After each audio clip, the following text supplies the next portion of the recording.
Shalom saudara-saudara yang dikasihi oleh Tuhan. Kita bersyukur kepada Tuhan bagaimana Tuhan memperlakukan kita.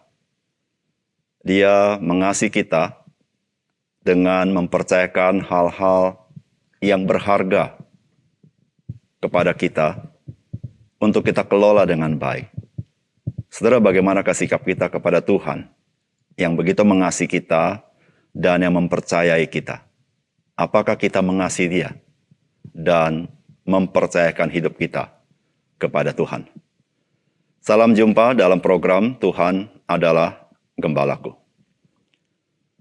Saudara, manusia pada umumnya mengakui bahwa Tuhan dan manusia itu hal yang berbeda. Namun berapa banyak manusia memperlakukan Tuhan sama dengan memperlakukan manusia?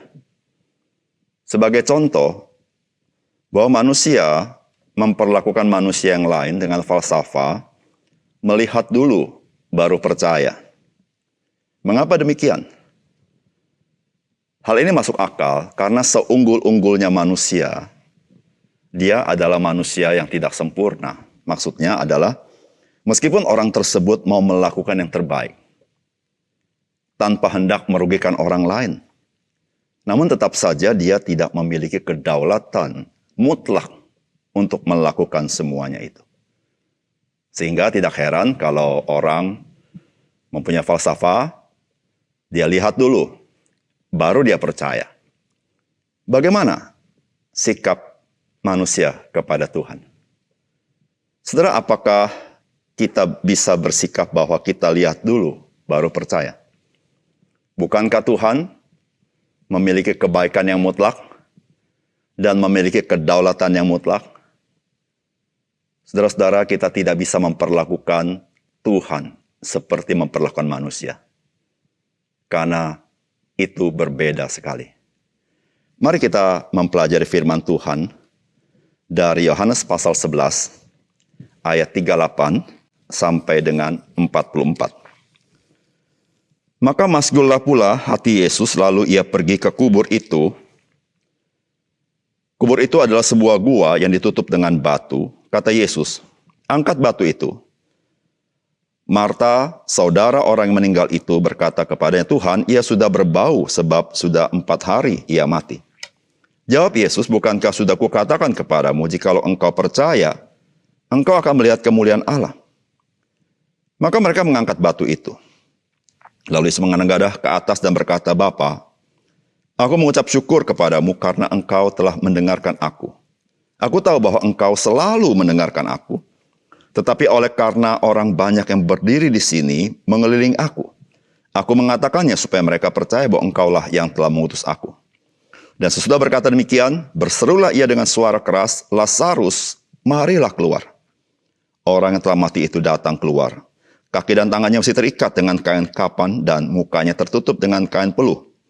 Kata Yesus kepada mereka, bukalah kain-kain itu dan biarkan ia pergi. Saudara yang terkasih di dalam Tuhan, dalam hidup kita akan tiba saatnya keraguan itu menjadi memuncak dan terekspresi keluar di dalam tutur kata kita. Yaitu ketika kita harus melakukan sesuatu yang kita tahu dan yakini bahwa hal itu tidak mungkin atau tidak bisa kita lakukan. Inilah yang terjadi dengan Marta. Ketika pada puncaknya Tuhan Yesus memerintahkannya untuk menyingkirkan batu yang menutupi kuburan Lazarus. Maka kita membaca dalam firman Tuhan, keluarlah seluruh keraguan, ketidakyakinan daripada Marta. Karena dia punya pengetahuan, Lazarus sudah 4 hari terkubur di sana. Dan sudah berbau. Saudara-saudara, apakah pesan firman Tuhan bagi kita dari bagian ini? Yang pertama, saudara, firman Tuhan hari ini mengajarkan kepada kita satu prinsip yang sangat penting. Ketika engkau percaya kepada Tuhan Yesus, engkau akan melihat kemuliaan Allah. Saudara, firman Tuhan berkata, maka masgullah pula hati Yesus, Lalu ia pergi ke kubur itu. Kubur itu adalah sebuah gua yang ditutup dengan batu. Kata Yesus, angkat batu itu. Marta, saudara orang yang meninggal itu, berkata kepada Tuhan, ia sudah berbau sebab sudah 4 hari ia mati. Jawab Yesus, bukankah sudah kukatakan kepadamu, jikalau engkau percaya, engkau akan melihat kemuliaan Allah. Saudara yang terkasih dalam Tuhan, puncak dari keraguan seorang Marta terekspresi keluar ketika Yesus berkata, angkatlah batu itu. Saudara-saudara, sudah menjadi pemahaman umum. Jikalau seorang jasad telah 4 hari, maka dia sudah mulai membusuk. Maka dia ditanam di dalam batu kubur, di dalam goa, ditutup oleh batu, supaya baunya tidak keluar. Namun ketika batu itu akan dibuka, maka tentu ada bau yang tidak enak akan keluar dari jasad itu. Oleh karena itu Marta mengingatkan Tuhan Yesus bahwa jasad daripada Lazarus sudah membusuk dan berbau. Tetapi saudara-saudara, apakah jawaban Yesus kepada keraguan daripada Marta? Yesus berkata, bukankah sudah kukatakan kepadamu, jikalau engkau percaya, engkau akan melihat kemuliaan Allah. Saudara yang kasih dalam Tuhan, ketika Marta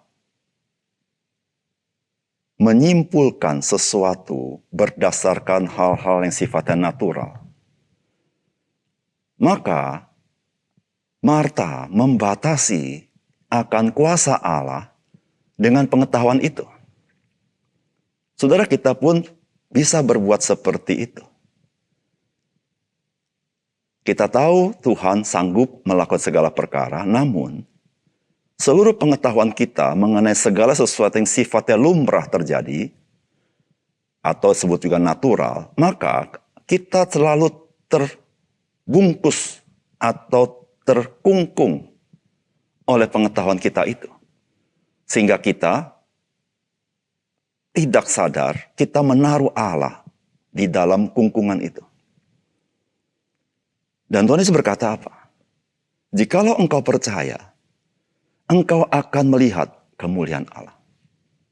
Saudara yang kasih dalam Tuhan, betapa penting dan krusial bukannya pengetahuan, bukannya kekuatan, bukannya kepintaran kita, bukannya kuasa kita, tapi yang krusial adalah percaya kepada Tuhan. Saudara, ketika kita percaya kepada Tuhan Yesus, maka saudara-saudara, disitulah saudara-saudara, mata rohani kita celik. Kita baru bisa melihat akan kemuliaan Tuhan.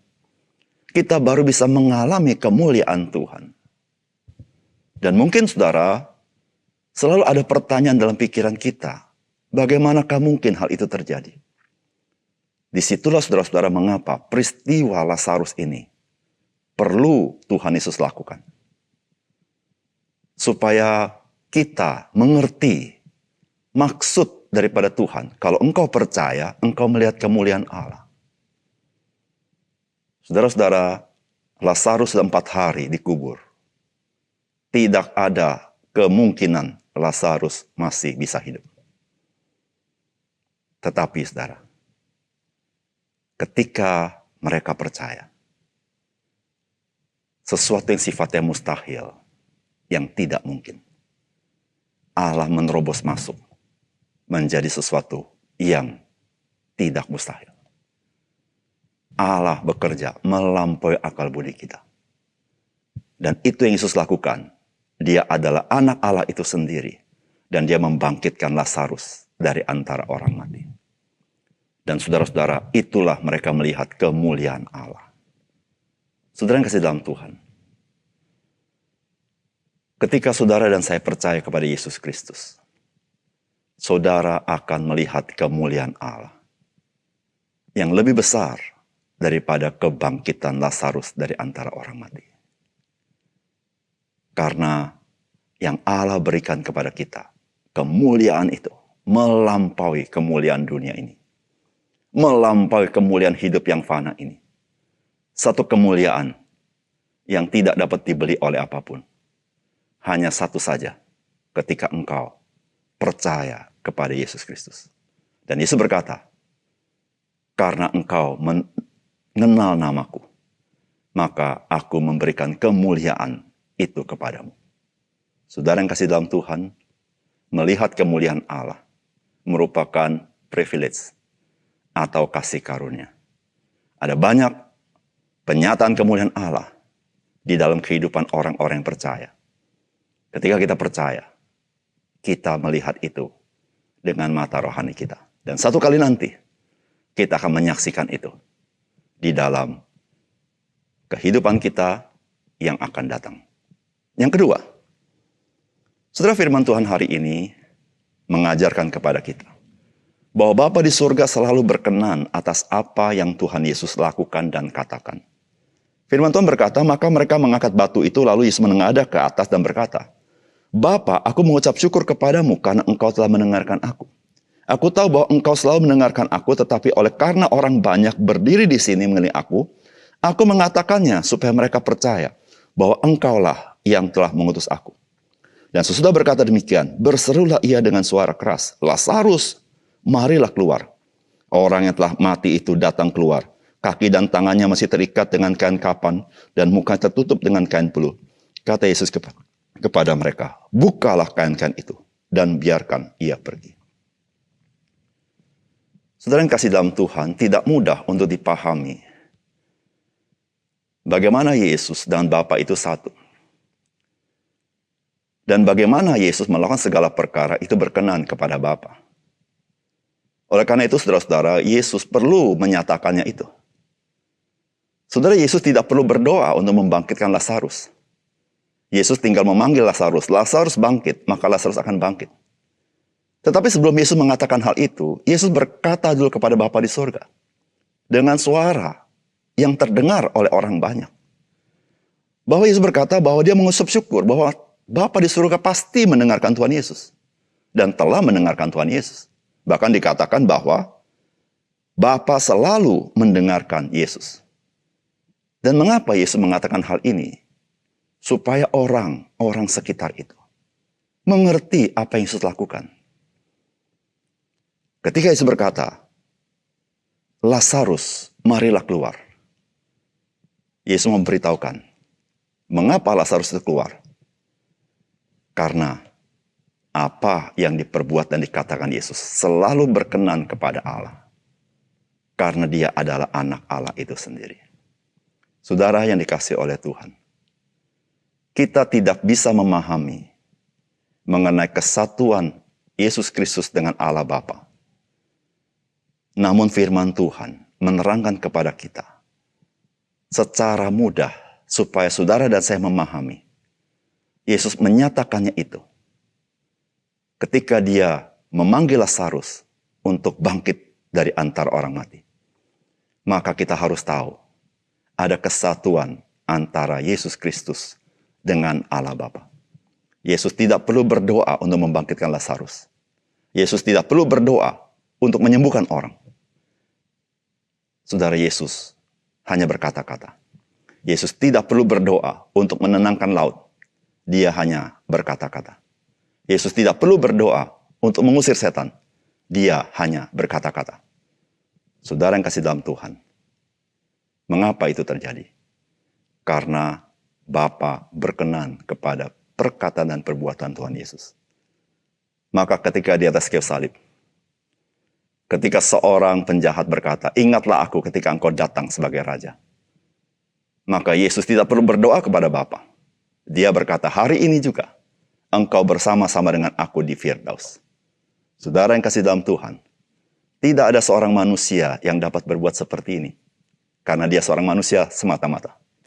Tetapi Yesus, mengapa dia berbuat seperti ini dan bisa berbuat seperti ini? Karena dia adalah anak Allah. Dia itu adalah Mesias itu sendiri. Dan Bapa berkata, inilah anakku yang kukasihi. Dengarkanlah dia. Saudara yang kasih dalam Tuhan.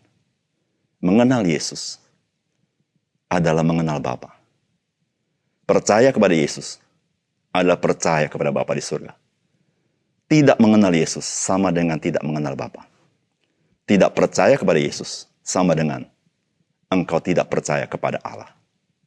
Oleh karena itu, buka hati, percaya kepada Yesus. Ketika engkau percaya kepadanya, engkau melihat kemuliaan Allah itu. Mari kita berdoa. Bapa surga, terima kasih untuk kebenaran firman-Mu. Biar firman-Mu sekali lagi meneguhkan iman kami dan menolong kami supaya kami celik bahwa kami harus percaya kepada Yesus. Karena tidak ada seorang manusia, seorang nabi, seorang rasul, siapapun dia yang sanggup berkata-kata, sanggup berbuat sebagaimana yang Tuhan Yesus lakukan. Tuhan, terima kasih. Hari ini kami membaca firman-Mu dan kami sekali lagi teguhkan. Hanya Engkau saja ya Tuhan yang mempunyai otoritas atas kehidupan. Terpujilah nama-Mu Tuhan. Dalam nama Tuhan Yesus kami berdoa. Amin.